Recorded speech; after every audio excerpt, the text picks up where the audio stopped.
കർത്താവിൻ്റെ നാമം മഹത്വപ്പെടട്ടെ. ഫെയ്ത്ത് വോയിസിലേക്ക് എല്ലാവരെയും ഞങ്ങൾ സ്വാഗതം ചെയ്യുന്നു. ഉൽപ്പത്തിയുടെ പുസ്തകം 35-ാം അധ്യായം 3-ാം തിരുവചനം ഇങ്ങനെ വ്യക്തമാക്കുന്നു: എന്റെ കഷ്ടപ്പാടിൽ എന്റെ പ്രാർത്ഥന ചെവിക്കൊണ്ടവനും ഞാൻ പോയിടത്തെല്ലാം എന്റെ കൂടെ ഉണ്ടായിരുന്നവനുമായ ദൈവത്തിന് ഞാൻ അവിടെ ഒരു ബലിപീഠം പണിയും. ക്രിസ്തുവിൽ ഏറ്റവും സ്നേഹമുള്ളവരെ, ഏതു കഷ്ടപ്പാടിലും നമ്മെ സഹായിക്കുവാൻ കടന്നു വരുന്നത് കർത്താവായ യേശുവാണ്. യാക്കോബ് തന്റെ കുടുംബാംഗങ്ങളോടും കൂടെയുള്ളവരോടും പറഞ്ഞു, നിങ്ങളുടെ അന്യദേവന്മാരെ ദൂരെ കളഞ്ഞ് ശുദ്ധി വരുത്തി വസ്ത്രം മാറുക. കാരണം എന്റെ കഷ്ടപ്പാടിൽ എന്റെ പ്രാർത്ഥന കേട്ട ഒരു ദൈവമുണ്ട്. ഞാൻ പോയിടത്തെല്ലാം എന്റെ കൂടെ ഉണ്ടായിരുന്ന ഒരു ദൈവമുണ്ട്. ആ ദൈവത്തിന് ഒരു ബലിപീഠമുണ്ടാക്കാൻ നമുക്ക് പോകാം. സ്നേഹമുള്ളവരെ, യാക്കോബിന്റെ കുടുംബവും കൂട്ടരും അന്യദേവന്റെ വിഗ്രഹങ്ങളും പൂജാഗിരികളും ഉപേക്ഷിച്ചപ്പോൾ, കുഴിച്ചു മൂടിയപ്പോൾ അവർക്ക് ചുറ്റുമുള്ള നഗരങ്ങളിലെല്ലാം ദൈവഭീതി ഉണ്ടായി. ആരും യാക്കോബിന്റെ മക്കളെ പീഡിപ്പിക്കുവാൻ കടന്നു വന്നില്ല. സ്നേഹമുള്ളവരെ, നാം തിരിച്ചറിയേണ്ട ഒരു കാര്യമുണ്ട്. ദൈവത്തിൽ ആശ്രയിച്ച് നാം പൂർണ്ണ ഹൃദയത്തോടെയും പൂർണ്ണാത്മാവോടെയും പൂർണ്ണമായ മനസ്സോടെയും ദൈവത്തെ ആരാധിക്കുമ്പോൾ നമുക്കെതിരെ നിൽക്കുന്ന ശത്രുക്കൾ ഭയപ്പെടും. നമുക്കെതിരെ നിൽക്കുന്ന മനുഷ്യർക്ക് ഭീതിയുണ്ടാകും. കാരണം നമ്മുടെ രക്ഷകൻ കർത്താവായ യേശു ക്രിസ്തുവാണ്. കുരിശാകുന്ന ബലിപീഠത്തിൽ നമുക്ക് വേണ്ടി മരിച്ച് ഉയർത്തെഴുന്നേറ്റ കർത്താവ് നമ്മുടെ പാപങ്ങൾ ക്ഷമിക്കുകയും നമ്മയും നമ്മുടെ കുടുംബത്തെയും അനുഗ്രഹിക്കുകയും ചെയ്യും. വിശ്വസിക്കാം, നമുക്ക് പ്രാർത്ഥിക്കാം. കർത്താവ് നമ്മുടെ കൂടെ വരും. നമ്മുടെ വിശ്വാസത്തിന്റെ കണ്ണുകൾ തുറന്നുകൊണ്ട് നമ്മുടെ കർത്താവായ യേശുവിനെ ഈ നിമിഷം നമുക്ക് ദർശിക്കാം.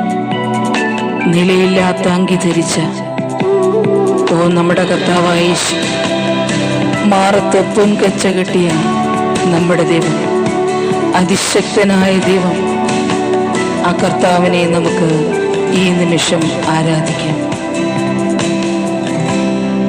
ഓ യേശുവേ, എൻ കൺകൾ തുറന്നു ഞാൻ കാണുന്നേ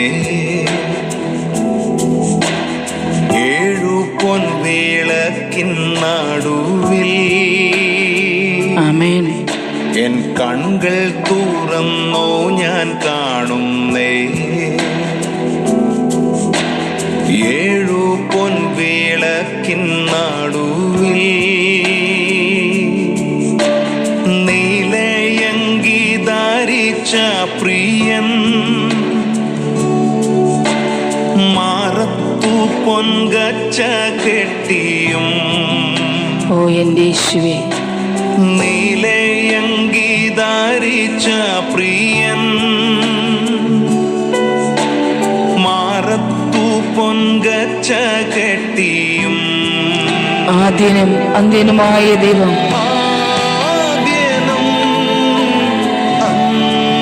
ആൽഫയും ഒമേഗയുമായ നമ്മുടെ കർത്താവ്. ആമേൻ. ഹല്ലേലൂയ.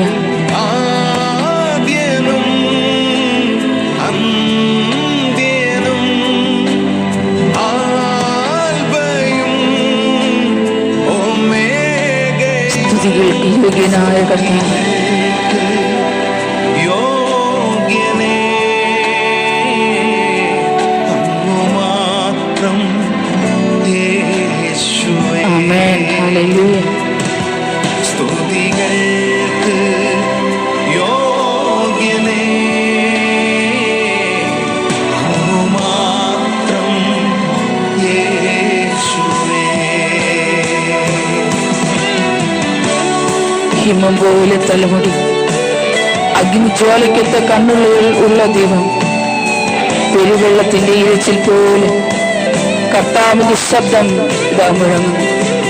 നമുക്ക് വിശ്വാസത്തോടുകൂടി പ്രാർത്ഥിക്കാം. നമ്മുടെ ദൈവിക ശക്തി തിരിച്ചറിഞ്ഞുകൊണ്ട്, കർത്താവിന്റെ ശക്തി തിരിച്ചറിഞ്ഞുകൊണ്ട് നമുക്ക് പ്രാർത്ഥിക്കാം. നമ്മെ അനുഗ്രഹിക്കുന്ന ദൈവം, നമ്മെ രക്ഷിക്കുന്ന ദൈവം ഇന്നും ജീവിക്കുന്നു. തലമുടിയും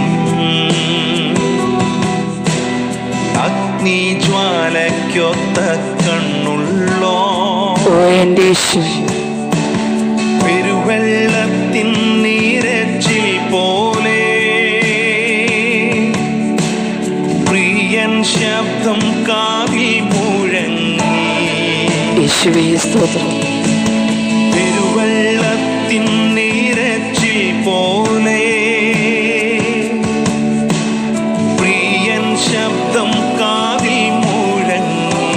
ഓ ആദ്യനും അന്ത്യനുമായ ദൈവം, ആദ്യനും അന്ത്യനും യേശുവേ ആൽഫയും ഒമേഗയും, ആദ്യനും അന്ത്യനും ആൽഫയും ഒമേഗയും. സ്തുതികൾക്ക് യോഗ്യനായ കർത്താവേ, കർത്താവേ അങ്ങ് മാത്രം. അങ്ങു മാത്രം യേശുവേ. സ്തുതികൾക്ക് യോഗ്യനേ, അങ്ങു മാത്രം യേശുവേ. എൻ കണ്ണുകളാൽ മുഖം കാണുന്നേ, സൂര്യനേക്കാൾ ശോഭയുള്ളതാ യേശുവേ സ്തോത്രം. എൻ കണ്ണുകളാൽ മുഖം കാണുന്നേ, സൂര്യനേക്കാൾ ശോഭയുള്ളതാ. മരണപാതാളത്തിൻ ശക്തിയെ തകർത്ത താക്കോൽ കയ്യിലുള്ളോ, മരണപാതാളത്തിൻ ശക്തിയെ തകർത്ത താക്കോൽ കയ്യിലുള്ളോ. ആദ്യനും അന്ത്യനും ആൽഫയും ഒമേഗയും, ആദ്യനും അന്ത്യനും ആൽഫയും ഒമേഗയും. സ്തുതികൾക്ക് യോഗ്യനേ, അങ്ങു മാത്രം യേശുവേ സ്തോത്രം ചെയ്തു. സ്തുതികൾ കർത്താവേ യോഗ്യനേ, അങ്ങേ ആരാധിക്കുന്ന കർത്താവേ, അങ്ങു മാത്രം യേശുവേ. ആദ്യനും ഓ ആദ്യനും അന്ത്യനുമായ ദൈവം, ഞങ്ങൾ അങ്ങേ സ്തുതിക്കുന്ന കർത്താവേ, ഞങ്ങൾ അങ്ങേ ആരാധിക്കുന്ന കർത്താവേ, ഞങ്ങളെ ഓരോരുത്തരെയും ഈ പ്രഭാതത്തിൽ സമർപ്പിക്കും. അവിടുത്തെ സാന്നിധ്യം ഇന്ന് ഞങ്ങളോട് കൂടെ ഉണ്ടായിരിക്കണം. ഓ യേശുവേ സ്തോത്രം ചെയ്തു. അതുല്യനായ കർത്താവായ യേശുവിനെ ഇന്ന് ആരാധിച്ച് മഹത്വപ്പെടുത്തുന്ന നിങ്ങളെയും നിങ്ങളുടെ കുടുംബങ്ങളെയും കർത്താവായ യേശു സമൃദ്ധമായി അനുഗ്രഹിക്കട്ടെ എന്ന് കർത്താവായ യേശുക്രിസ്തുവിന്റെ നാമത്തിൽ ഞങ്ങൾ പ്രാർത്ഥിക്കുന്നു.